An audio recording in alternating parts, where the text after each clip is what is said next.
Welcome to the Bitcoin Zodiac, the podcast that explores the intersection of finance and astrology, where we use a combination of spirituality and logic to help us connect the dots in the markets. Hosted by Corinne Florence and Claire Marinan, who both come from a diverse background, bringing with them a wealth of knowledge and experience in the realms of astrology, cryptocurrency, trading, philosophy, investment strategy, and of course, Bitcoin. In each episode, we explore the economics of the markets following the evolution of Bitcoin and cryptocurrency through each moon cycle and astrological transit. Join us on this journey as we explore the intersection of these two worlds that are often thought to be at odds with one another, finance and astrology. Whether you're a seasoned crypto investor, a day trader, or just starting to dip your toes into the world of Bitcoin and blockchain, Bitcoin Zodiac is the podcast for you. So sit back, relax, and come and expand your consciousness with us as we explore the world of the financial markets through an astrological lens.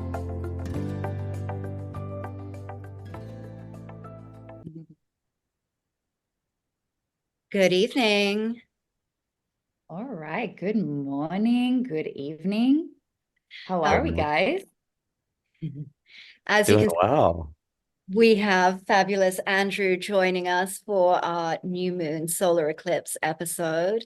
We're going to have a regular on our podcast. We just thought that you're so aligned with us and you add so much value to our conversation. It's going to be so fun to be doing this together and exploring this together. So welcome to the Bitcoin Zodiac officially, Andrew. Thank you. It's such a pleasure to be here. Excited to connect with you on astrology and crypto and all that we're into. Absolutely. Yeah, no, it was so awesome to have that that episode with you. For those that missed that episode, go back and check it out. We had Andrew on as a special guest, and yeah, the value and wisdom that you brought was just so incredible. So we're really excited to continue to expand with you, create with you, and especially talk about what's been going on lately, because I think a lot of us are like feeling a little wonky with these energies. How have you guys been feeling since the lunar eclipse? What's been going on? Yeah, I've been feeling a little bit wonky in between these in eclipse season. There's always a wildness in the air, a change energy. It feels like we're in a windstorm a little bit. Like things are moving around, and it's an important time to find our center and just to get grounded, not to make any huge life decisions in between eclipses. It's a time of opportunities also. There's movement, and when there's movement, there's great change. So the change always makes us think like, okay, now what do I want to choose? Now what do I want to do about it? I think also with the lunar eclipse was in Libra, the solar eclipse is in Aries. That axis is very much telling a story around taking initiative with Aries, and then like letting go of or looking at where we're in partnership with others. And there's this axis of power, of courage with Aries, of where are we stepping further into what we desire. It's I am energy. That's really being highlighted. Yeah. In this, yeah. Absolutely. Yeah. What about you, Corinne? Yeah, I definitely feel the wonkiness of it all. I mean, you both know I haven't been feeling super well the past couple of days. So even physically, my body just has been like, hi, we're shifting and changing and the movements are happening. So it's, and I think you just mentioned, Andrew, it's kind of like then that Libra side of things of, all right, now let's like let it go. It is about relationship with self, also obviously relationships with others, especially when you're not feeling well and maybe you had commitments, and it's putting those priorities in alignment. It's just interesting. It's just been a very interesting time, which we expect nothing less from this period. And also having stepped into Mercury retrograde, I always find it so interesting how the lessons, or I don't even like that word, but maybe you two can think of a better word, but it's like those things that we know that we have improved from. It's like we're being re-faced with that scenario. So it's like, hey, how are you going to deal with it this time? Did you really progress? So yeah, that's been me. How about you, Claire? Yeah, I definitely like to view it as an opportunity to choose again. You know, it's like oftentimes Mm. we have these like cycles, and sometimes we can get into this mode of like, oh, this again. Oh, I'm dealing with this again. Have I even progressed? Have I even moved forward? And that's just not the reality. Like, that's not how we grow. Like, we grow at this Fibonacci ratio, this spiraling upwards. And so you are going to come back and sort of meet things that seem familiar again, but you're actually coming from a different vantage point and you have different tools. And when you come back to those like familiar circumstances, those tests, those triggers, those situations that you've maybe found yourself in before, it's like an opportunity to choose again. Like, how do I respond to this differently with the new tools, the new version of self, the new version of me? So I kind of love that around Mercury retrograde. I always give this warning: texts from your ex, they're going to happen. It always comes up. It's not a sign that you're meant to be together. It's a sign to gracefully like release that energy most of the time. Not all the time, but you know, these kind of things are gonna come back up. And sometimes it feels so random and so out of the blue, but you know, that's the energy we're in. And yeah, I've been feeling a little bit like just kind of ground moving beneath me, that kind of vibe a little bit in this in between eclipses. But also I just love me some Aries energy. Like, so I'm so feeling this vibe. And it really does feel very fresh and new and, you know, hopeful and exciting and fiery. And I love, like, if you don't have Aries people in your life, you know, are you really living? That's what I think. Get yourself people. And that's why we brought Andrew on. Like, we need some Aries energy in here. we've got the We have Yeah. the fire trifecta. yeah. Well, And our followers know, you guys know, Claire and I are already a Sag and Leo, and now we've just added even more fire energy with Yeah. Andrew. So we love it. we've We got I love the love it. fire. the fire trifecta. Loving it. So yeah, Woo! Yeah. I love the energy in Love there. this fire. Mhm. Same. I love this energy of the fiery energy, this mix of and the Mercury retrograde in Aries tells a story of Aries is this enthusiasm, it's passion, it's ambition, it's impulsiveness. Mercury, planet of thinking and communication going backwards. It's a time of thinking, of being mindful where we're heading, what our goals are, where we want to move forward with, and not being so impulsive with what's tempting us to leap into action. Learning to pause, avoiding hasty decisions. If you're in business, look out for huge projects that, you might become restless or unmotivated, or you might lose your passion to complete them. You might become bored, or the opposite. You might actually have like an overabundance of creative energy and know where to put it. And so you might be making hasty decisions from that place. Aries rules the passion. It's that inner fire of going after things and creating things anew. So, yes, like you said, Claire, people from our past tend to pop up during Mercury retrogrades, or lost objects get found, or they get lost for the first time. There's this idea of second chances, or things coming back around to help us, make a decision and be firm with what we want to create with it. And along with all this eclipse energy in Aries, it definitely tells a story of like the highlighted nature of all this is really on the courage to and connected to willpower, which is very much Aries' signature feature. Yeah, absolutely. And it's the beginning of this new astrological cycle. And I just feel like it's so infused with this vibrant and dynamic energy for new beginnings and transformation. And of course, it's amplified with this eclipse phase. Just had the Libra lunar eclipse, going to have the Aries solar eclipse tomorrow. For those of you that are listening, we're actually recording this on the 2nd, but it will be available on the 7th. And I just feel that Aries has this energy, Aries season has this energy behind it that just encourages personal growth, but also bringing but some mindfulness is really useful as well. And so even if you're like initiating practices that are like that will maybe serve you throughout the rest of the year, like the Aries season can kind of spark the push that you need to maybe start a new yoga practice or do some breath work or something that's going to serve you. Aries can give you that like push to start things, I think. So I love that. Really like motivating for new journeys and turning dreams into reality. And also there's this kind of like resilience and willingness to face adversity. So that, again, I think, Andrew, you touched on this kind of courage that's there.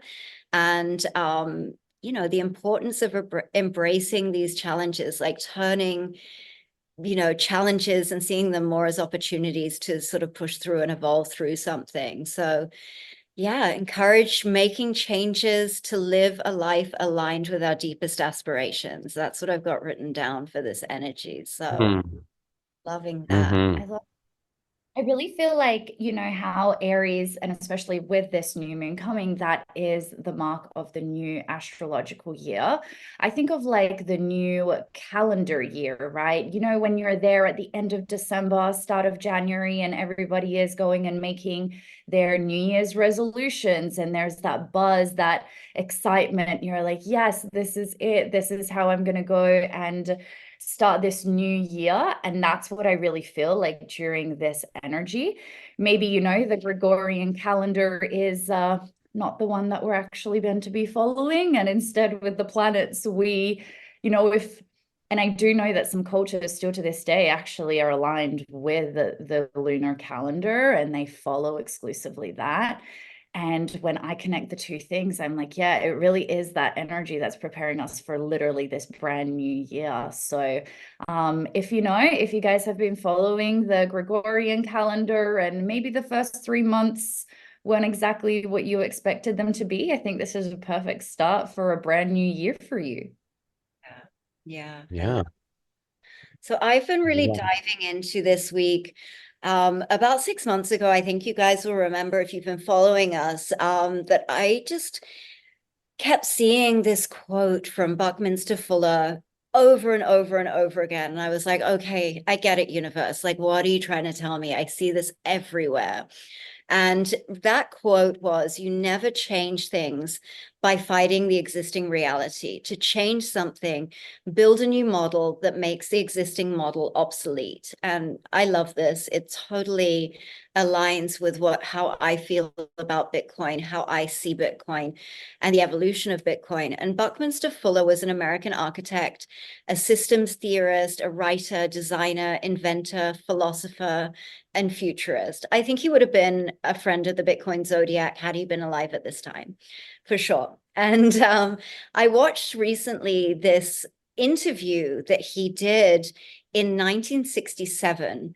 And you can find it everywhere on the internet. It's pretty readily available. A lot of his writing and stuff is available. And a lot of people can see that he was sort of foreshadowing or almost prophesying what we now know as Bitcoin. And some of the things that stood out as a quote, and I just think, again, it really just aligns with Aries season for me, like, let's stop fighting the old systems and obsessing over the existing reality. Let's turn our attention to building a new model that just makes the old obsolete. So whether that's politically, financially, personally, like, let's stop obsessing about the old broken things and let's focus on what we're building, building the new.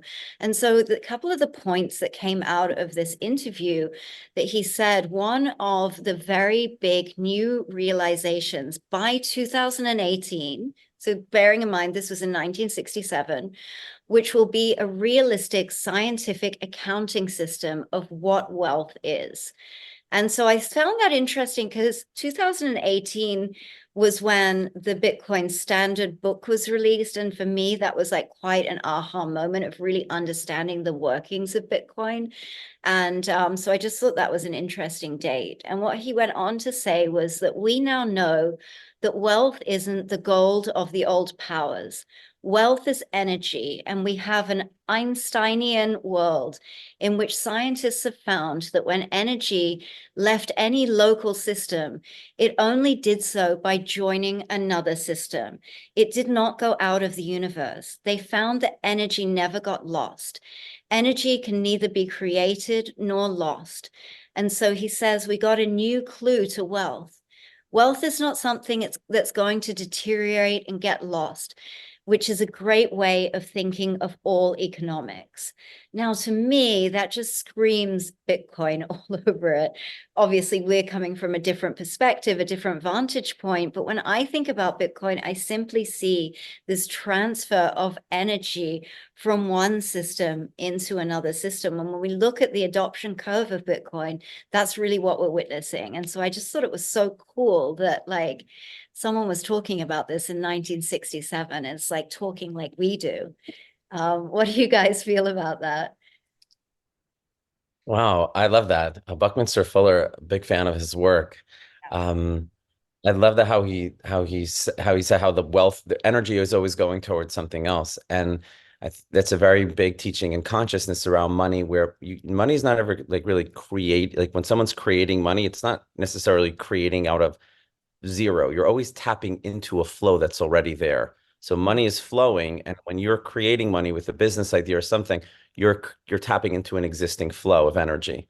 And so Bitcoin is a flow of energy just as much as anything else, and crypto as a whole is a flow of energy. I think that, Bitcoin and crypto, they have not gone mainstream yet. But when that happens, when some new crypto infrastructure, some idea will take this all into the mainstream, it will become part of the lingo and part of the flow of energy of people's actual economic power. Yeah. Absolutely. Yeah. And I feel like, and I remember the very first days that, Andrew, if you don't know, like Claire and I, what's it been now already, like 2, 3 years ago, we would jump on to Zooms and we would just be hanging out, being like, did you see like crypto and astrology? And we started aligning things.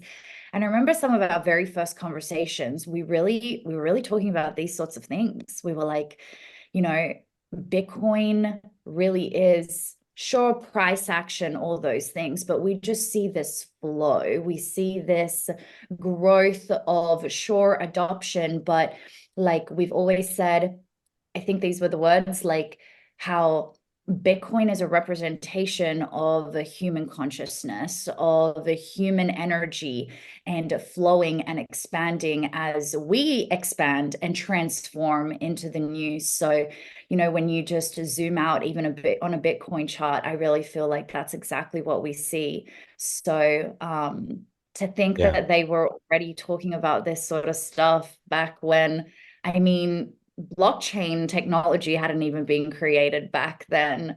I don't even know if the US dollar had gone off the gold standard yet around that time. So it's interesting how they were already thinking and intuitively, like getting these downloads of what the future is going to be. Love those confirmations. Yeah, apparently there's other writings as well from like Henry Ford as well, from even like 100 years ago, where he was sort of talking about things that sound very much like blockchain, and so I haven't had a look at that yet, but I'm definitely going to dig into that because I just think it's so interesting. And it's like some of the work of Rudolf Steiner, if you read some of his teachings, it's like he was prophetic and he died over 100 years ago, but some of the things that he wrote about then we're literally experiencing living now. So I think it's definitely worthwhile to not ignore some of this wisdom from the past, for sure. Mm. Yeah, that's so amazing. And now we fast forward to 2024, and here we are with Bitcoin having created new all-time highs. Well, first of all, that Bitcoin was even created and that it's being adopted. People are accepting it. Many countries are even starting to buy it. Lots of business owners, people are just starting to shift. I mean, more and more that I get to know crypto communities, the more I just see people being like, yeah, like exiting fiat. Now I can do majority of my transactions with crypto, and we're just shifting into this whole new world, which is it's so beautiful to see. And um, shall we dive in and look a little bit at Bitcoin and some of the astrology there and what it's been doing? Because I know that so as Claire mentioned, we're recording today on the 2nd of April, and 2 days in a Mercury retrograde. And as we know, Bitcoin gets a little bit temperamental with Mercury being in retrograde. So we have had a bit of a drop, which, is like a 8% drop, nothing too significant when it comes to crypto. These are the sorts of things that we expect with just, or really, we always say, expect the unexpected during Mercury retrograde. So I think that's led us to expect now, like, it's just going to go up and down, and we're just going to let it do its thing during these times. And, before we even get into like the future and what we believe is to come with the astrology that we're seeing right now for Bitcoin, I did want to just retouch on that lunar eclipse that passed from our last episode, which did end up being quite bullish. It did have this nice push, a little bit different to what we might normally see around a full moon. I think like it was just getting ready to break up and out. So in 2 days, it went up 10%. Around that full moon, it really did want to start moving to the upside, but this Mercury retrograde has already started to pull it back. As I do look into the astrology, and maybe Andrew, I'll let you talk a little bit about what you see with the overall astrology first before I dive deeper into what I'm seeing maybe specifically for Bitcoin. But Sure.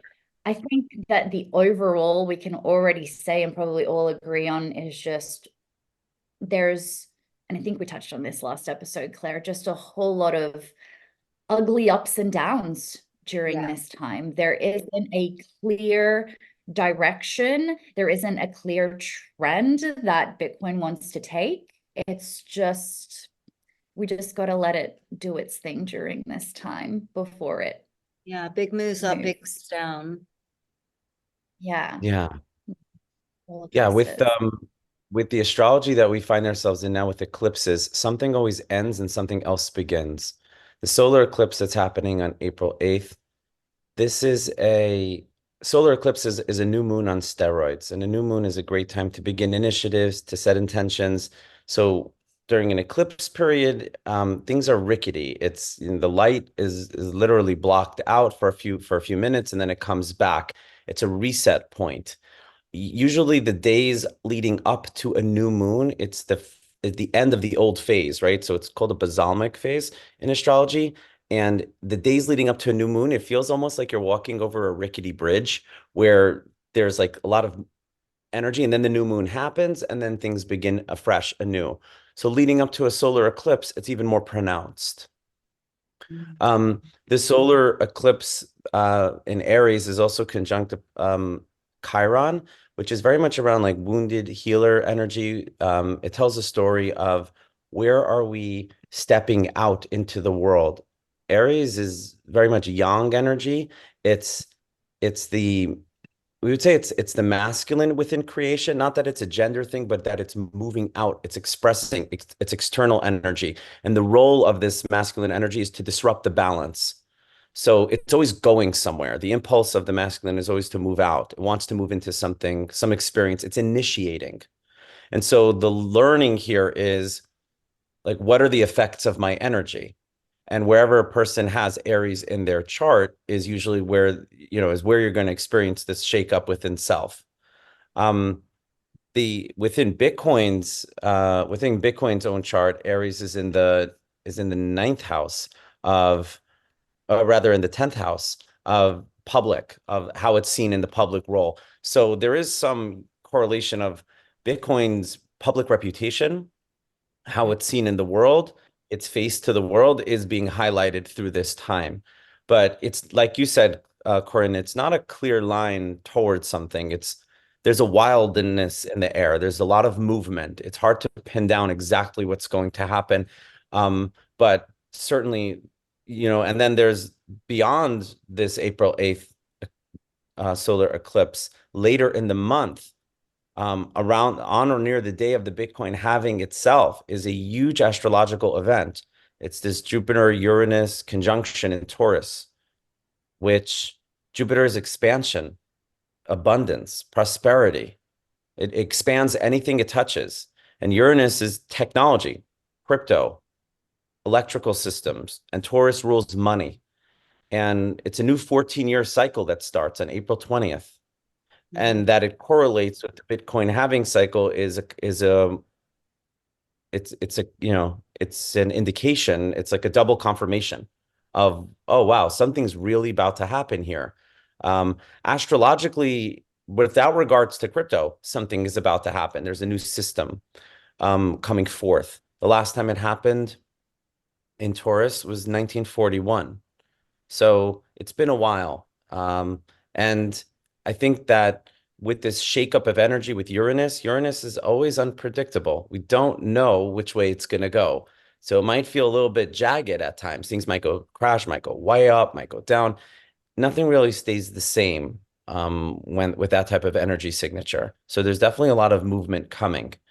And then I would also add further out into June, May and June also are emerging months as it relates to astrology. So Jupiter going into Gemini is a huge expansion around AI and technology as well. But I'll just let that sit for a moment. And what are your thoughts on how the Bitcoin halving cycle is really timed with this astrological event on April 20th? There are no coincidences. Right. I know. As you were saying that, I was like, coincidence in my head, it's like, it's just so beautiful how it all aligns. And you were saying around how this is happening for Bitcoin in the 10th house. And in financial astrology, the 10th house rules government, politics, senior management, and leadership.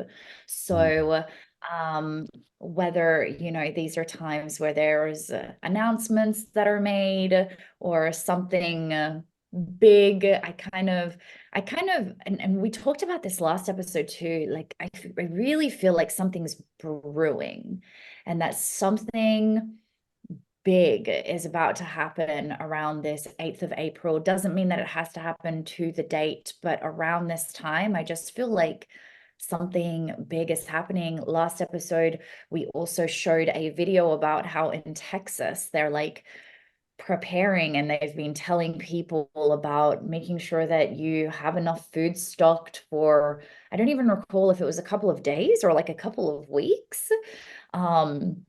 And we looked at the astrocartography and how it's moving over the US. And again, I just like feel like something's really, really brewing, which is we'll see. I also, side note, I wouldn't be traveling during this time. I don't know why, I like keep telling like my friends that. See, my Zoom confirms it. Yeah, Mercury retrograde, this eclipse, I feel like it's an odd time. But then looking specifically at Bitcoin, and we can pull up the chart here, the transit chart, and I'll share my screen so that we can look at it. Okay, so here we have the transit chart specifically for Bitcoin on that 8th of April eclipse. And I have a few notes here of main things that I have been looking at. So this eclipse is happening at 19 degrees in Aries. And I recently learned, Andrew, you might actually have a bit more insight on this with your extensive experience in astrology, but I recently learned about the degree theory and how when, for example, we have an eclipse occurring at 19 degrees, that means that anything else that is at 19 degrees plays a key role inside of this transit, right? So Right. what's really interesting to see, thank you for the confirmation.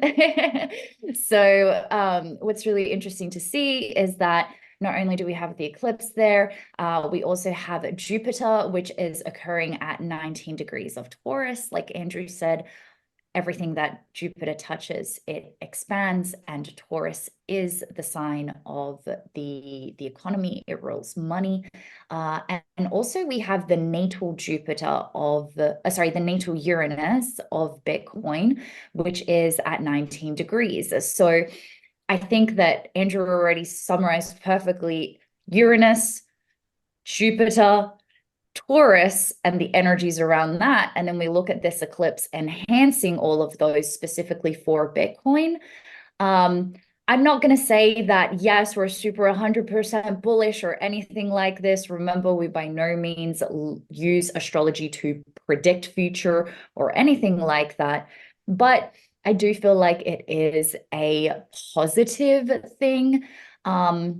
Another interesting thing is that this eclipse is happening directly on the midhaven of the Bitcoin. The midhaven has to do with the career trajectory of a person. So if we bring that across to something like Bitcoin, I feel like it needs to, what it's going to go through, whether good or bad, I feel like it needs to go through it to continue to expand to where it is that Bitcoin needs to go. So whatever happens is just going to be maybe a bump along the road, or maybe a boost.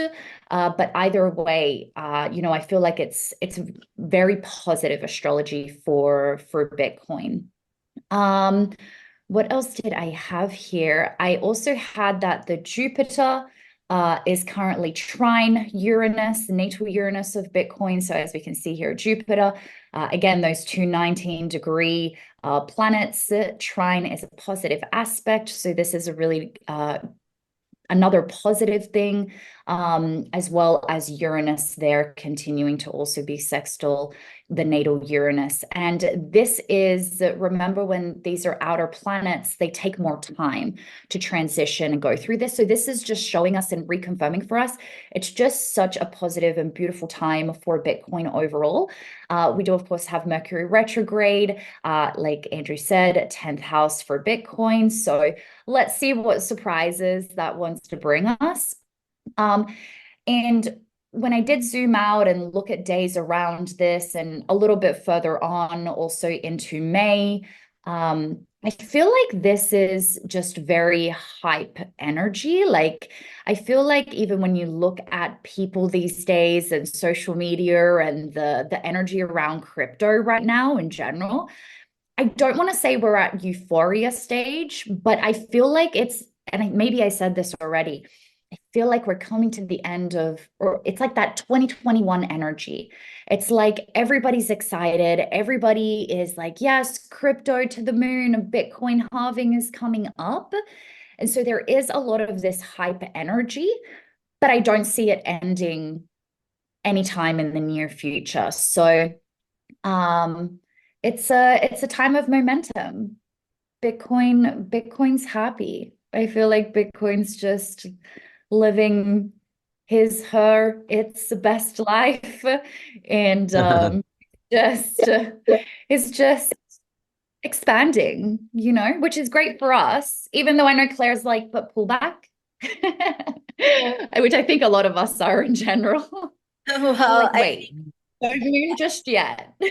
Yeah, I think the feeling that I'm sort of getting around this solar eclipse, again, as you guys have been speaking about Uranus, it's like, again, expect the unexpected. It's like sudden, unexpected changes. And I do see also bullishness for Bitcoin. But I think there are going to be a couple of hidden unexpected surprises. And, you know, also Uranus like really rules freedom and originality. And so those sorts of things that we're looking at.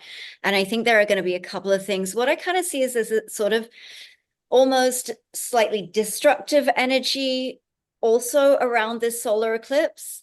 And then as we were talking about, you know, in through the halving, then I see this real massive expansion and coming into this hype phase. And I think that kind of like aligns with also previous halving cycles as well. But I think just be prepared for some unexpected things to happen, and not necessarily just in Bitcoin.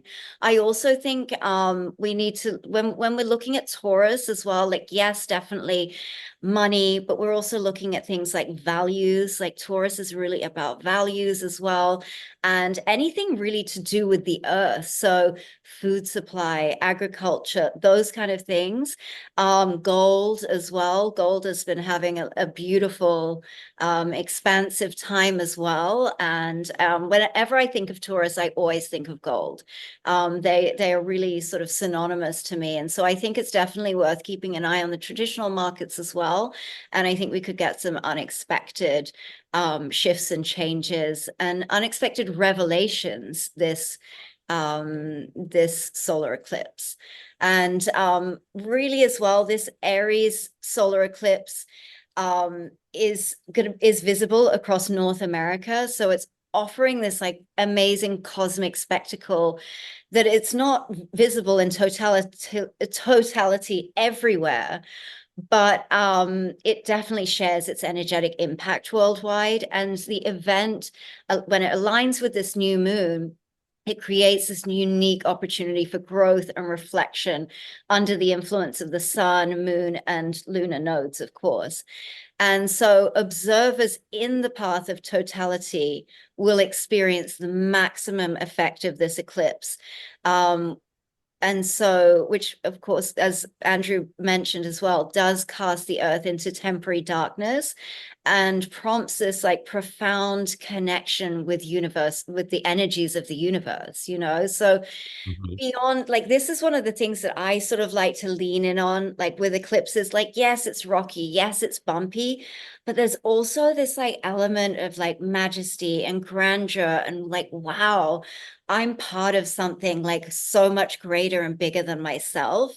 And sometimes that feels a little daunting, but it's actually like really liberating. And I think it's super beautiful to be like, wow, there are higher powers working and orchestrating and moving things that are beyond my control. And I can kind of like sit back and observe this kind of like magic sort of time as well. So there is definitely that element to eclipse season as well. So, you know, kind of like just bask in this like, you know, wonderful tapestry and, you know, majesty of the universe and all of these like really incredible dynamic powers.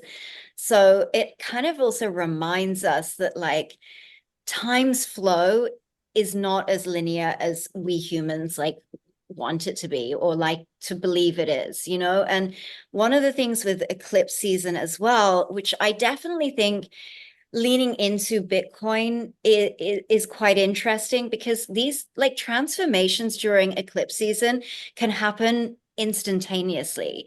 Like it makes seem like the seemingly impossible can appear possible and within reach. And then also the opposite can be true, that like something that you think might be resolved quickly can actually take a lot longer and take longer to unfold. So I think in terms of like Bitcoin, I do feel that there is this energy of a shift coming, and definitely in Bitcoin's public perception in the world, like the greater collective perception of Bitcoin and crypto and its role to play. And I sort of think that like the news that I spoke about in the last episode with the BIS, the head of the BIS, he's obsessed with every everything in the world being tokenized.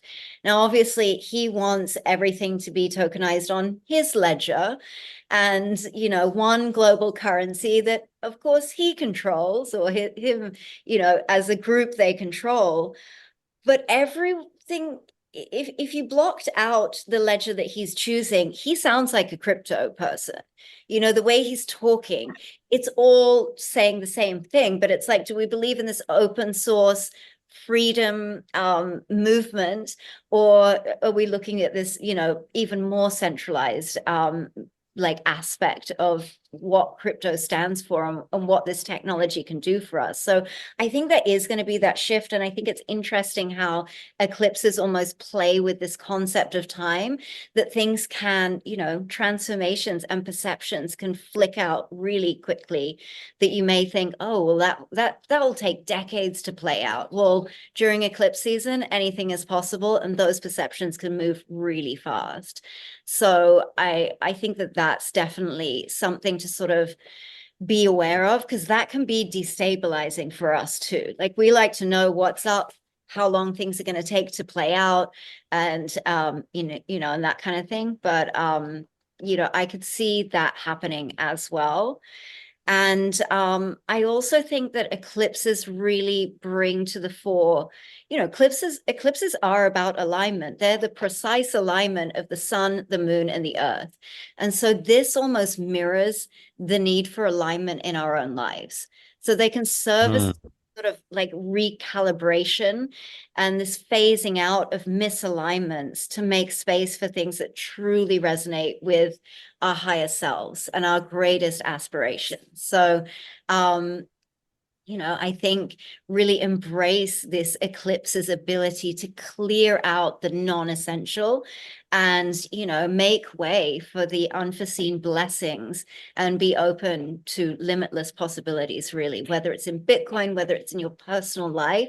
Like, let's not narrow those possibilities too tightly, because remember, we're part of something much bigger, much greater than ourselves. And I think the movements of the eclipses just really remind us of that majesty and that grandeur of the universe and this cosmic dance that we're all part of. So I just want to bring that like positive, expansive energy into eclipses, because I know that a lot of people are like, oh, what's coming? And it's like, we can also be like, hey, what's coming? You know, so it's just like, which side of that do you want to be open to?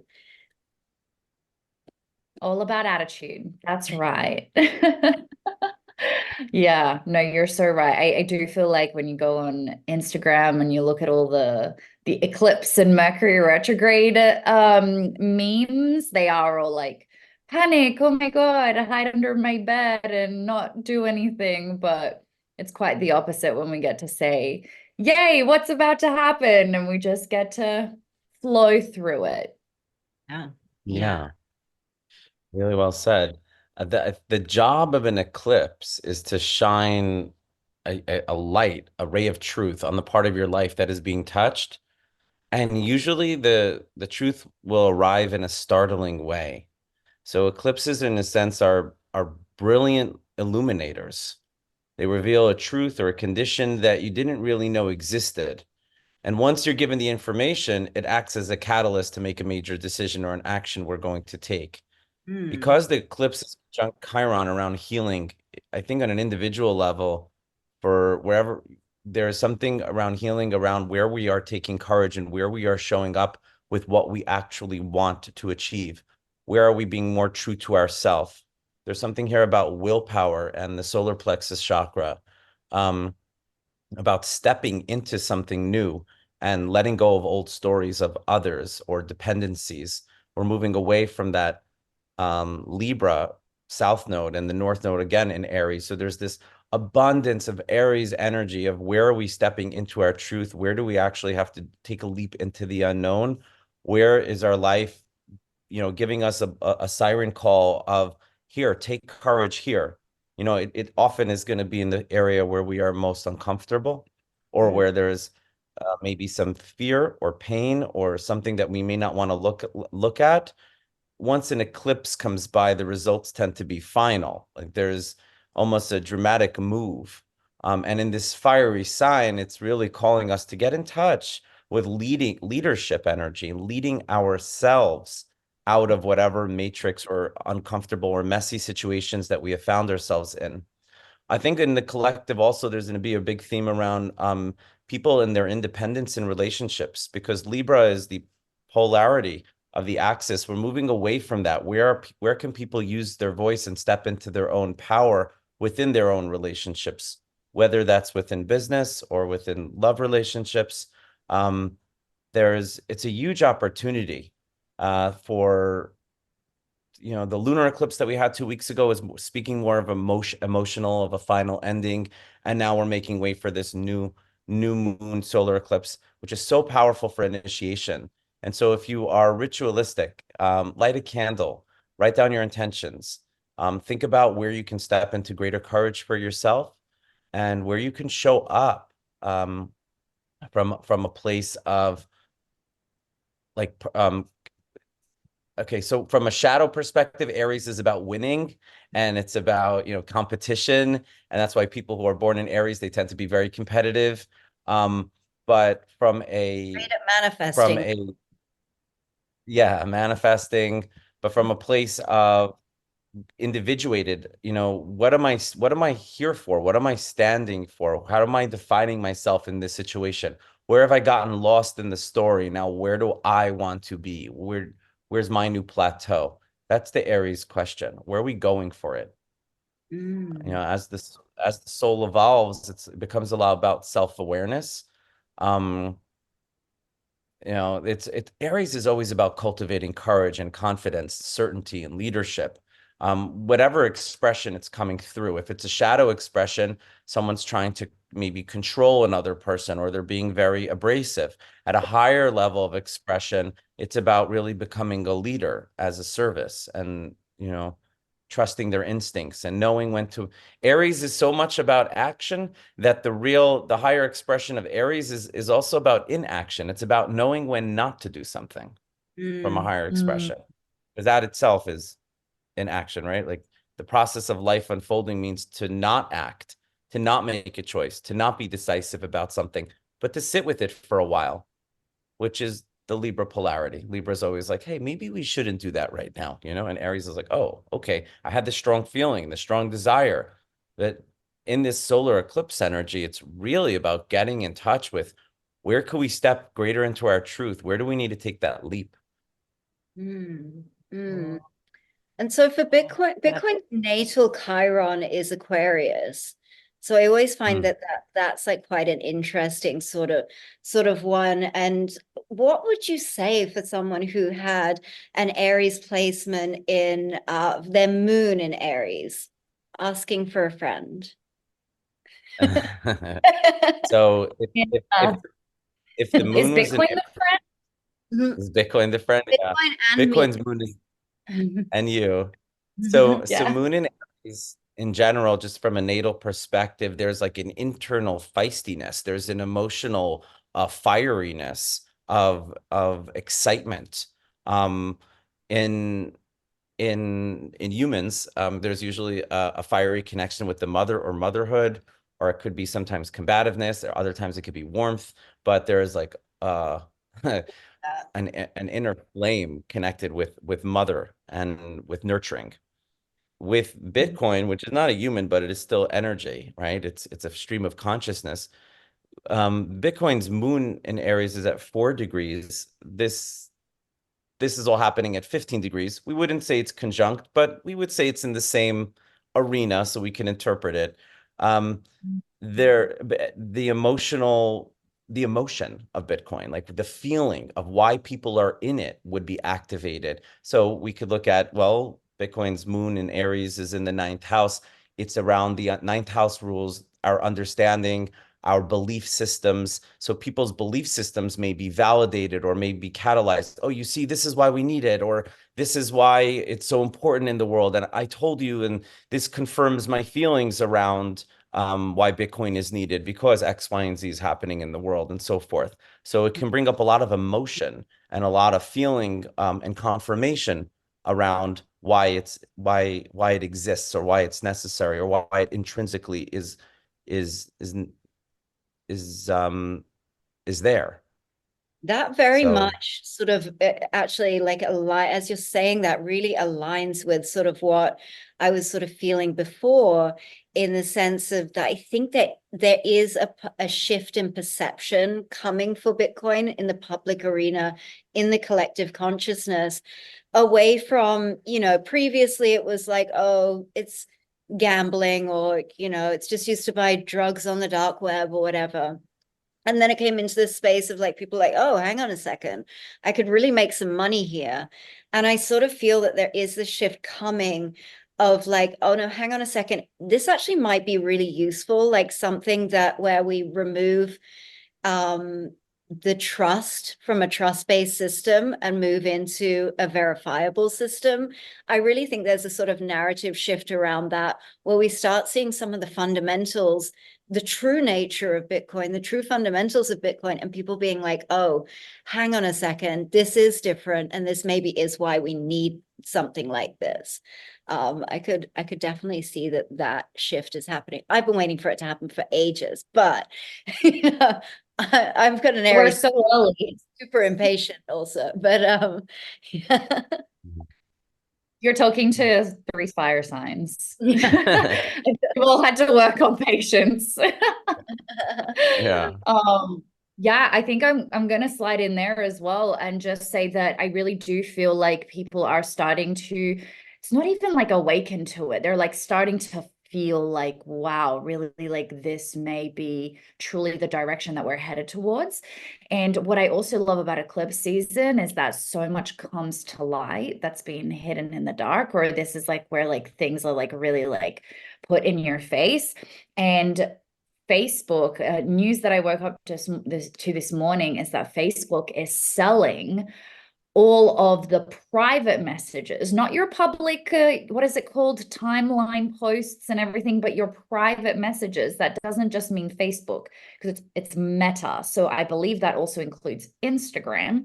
They are selling all of our private messages to Netflix. And when I see this, I'm like, this is screaming like, hello, our old system is not working. Like our privacy is gone. Like I actually feel like we could get into a whole human rights thing here, but I'm just like, how did we get to this? How did this happen? How did we just allow this to happen? And I think that when news like this comes out, it really makes us think, wow, we need something new. We can't continue going on this way. And so news like this propels us towards, hi, there are other solutions like Web3 and decentralization. And yes, that also means something like your social media being decentralized.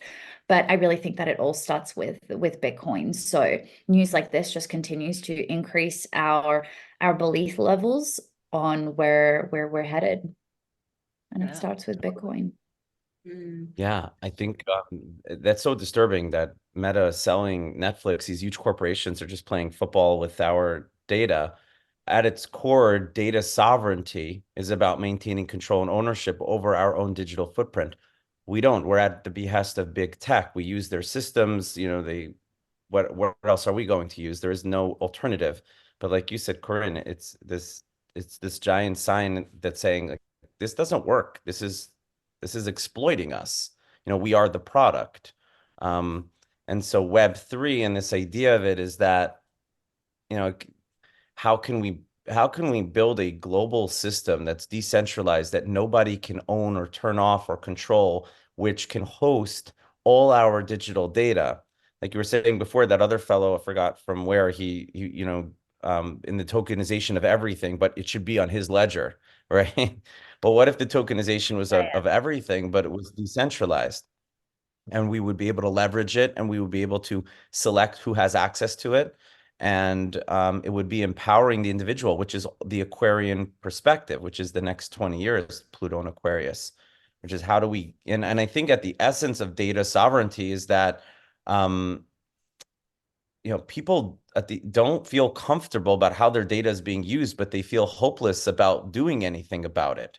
It's like this necessary evil that comes with the internet. And then people just justify it and they go, okay, whatever. Is it really a big deal if corporations are using my data to send me targeted ads? But there's actually huge implications, because political, the Cambridge Analytica scandal with people, Trump and political ads. This data is always being used, and data, as they say, is the new oil. It's actually more valuable than oil if you think about it, as oil is being replaced by electric cars and so forth over time. And data, the more data that when you touch data, it creates new data, like as soon as you open a file, now you created a new data point saying that a file was opened on this time. So it just continuously, there's so much metadata and the world is just exponentially increasing. With the rise of AI, it's just an explosion of data that there's no place to almost hold it or to contain it or to verify, as we would say, to validate. Where did this come from? Was this data an output of ChatGPT, or did this come from a real human being? I don't know. How do we validate any of this stuff? And I think that the coming years will bring forth crypto's infrastructure, which will add on a layer to the internet just as much as we have email. No matter what email provider we're using, there's an email standard. I can send an email to anyone in the world, and that email will get to them regardless of their internet provider or whatever, because there's an internet standard. I think a decentralized data standard will emerge in the coming years. So for now, we watch as the problems continue to come to the surface and people just have to get more disgusted and more angry and more upset. And the solutions can only come then when people are absolutely upset. And then a solution can come, which would be embraced by the public. But I think it's still a little bit too early for that. Yeah. Yes. And I think Yeah. it's an interesting conversation as well, like, because, if you read a book like the Bitcoin Standard, where it's talking about, basically Bitcoin, one day, whether we will see it in our lifetime, I have no idea or not, but Bitcoin one day being the global reserve currency. Now, do we know that's going to happen? I don't know. But when I hear someone like talking like from the BIS, the Bank of International Settlements, talking about tokenization of all assets in the world, he wants one global currency, because wouldn't that be just so convenient if we just had one global currency that they control? And so what I get from that is, everything is going to be tokenized. So anybody that's like, oh, that'll never happen, things will not be tokenized. No, this is where we're going with this. Like, no matter which direction we go in, whether it's the sort of decentralized route or if it's the completely even more centralized route, whether we like it or not, we are going to digital currency and we are going to tokenization of assets. And so it's just deciding which path we take. And I actually think when I listen to something like that, I actually think that that's really extreme, because when you talk about a one world currency, one ledger, every asset in the world, I mean, you're then talking about countries being willing to give up their own sovereignty over their own money, over their own currencies. Why would, what do we have to see in the world for countries to willingly do that? I don't know if I want to know the answer to that, to be honest, but I think, that's also pretty extreme. But when it comes from the mouth of someone, the head of the BIS, people kind of go, oh yeah, that seems legit. Whereas it's like, no, which way are we leaning with this? And, I think we will find our way in the center in some ways. We always do, and there will be some elements of centralization. I think they're going to pull out every trick in the book to attempt to do that, and it'll be interesting to see what direction that goes in. But I think the message is pretty clear: the world will be tokenized. We will be using digital currency. So anyone who thinks, oh, these crazy crypto people, they think that we're all going to have digital currencies. Well, we are, but we need to decide as individuals and and collectively, are we going down decentralization or are we going down centralization? And I actually personally think the decentralization route actually sounds more realistic to me than every country in the world wanting to join that one single, global one world order, new world order. But yeah, so I don't know. I think it's really interesting. And of course, we're not fortune tellers here. We're just readers of energy. And, it'll be really interesting to see how this plays out. And we're here to document it through every moon cycle. So it's going to be really fascinating, I think. Yeah. Exactly. Exciting times. Yeah. Exciting. Well, I think that's a perfect place to end things. Yeah, absolutely. Happy new moon to everybody. Yeah. Happy solar Yeah. eclipse. Happy solar eclipse. And I would encourage anyone who's listening to get intentional about it on the day of the solar eclipse. If that means meditating for 5 minutes, journaling what your intentions are for your life, look at it as an opportunity, a flashpoint to reset and to get in touch with your own, where can you be more courageous is the prompt. Absolutely. That's awesome. Well, guys, happy solar eclipse, happy new moon, peace, love, and Bitcoin. Peace, love, and Bitcoin. Peace, love, and Bitcoin. Thank you for joining us for another episode of the Bitcoin Zodiac podcast. We hope you enjoyed our discussions about the evolution of Bitcoin viewed through the lens of financial astrology. This podcast does not offer financial advice, so please make sure you do your own research. And stay tuned for our next episode where we will continue to dive deeper and build off these perception-expanding topics. Remember, whatever your beliefs may be, we all have something to learn from each other, so stay curious, stay open-minded, and keep exploring the world of Bitcoin and astrology. As always, may the stars align in your favor and your crypto investments prosper. Until next time, peace, love, and Bitcoin.